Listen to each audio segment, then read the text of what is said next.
the research process into I need to do this, then this, then this, and this.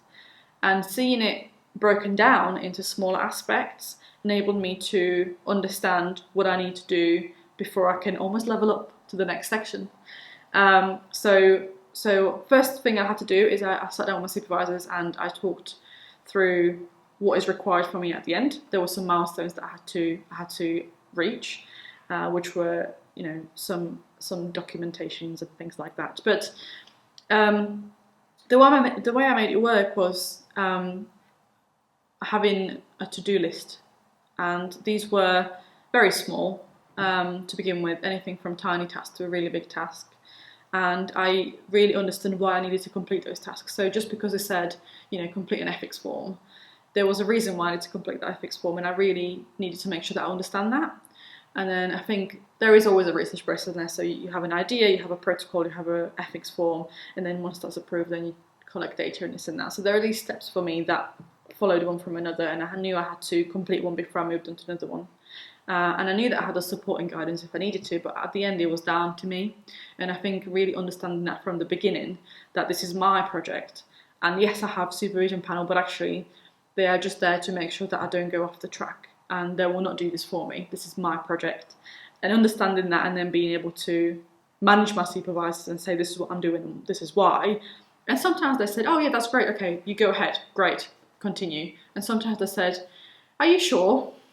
And then I had to think about it, and then they made me really look at it from a critical perspective. But I didn't really have any problems as such. I had some problems with the ethics approval, ethical approval. I had to go through a health body service, the NHS, to get my ethics approved. And I had some problems there, but the way I overcome that is I stepped back, because my whole project relied on this ethical approval.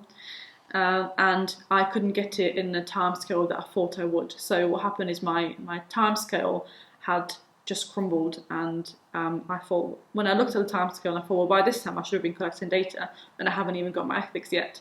So what I did is took some time, but I stepped back from it, and I said, well, what can I do in the meantime while I'm waiting for this ethics? And I managed to break my project down into 4 small aspects.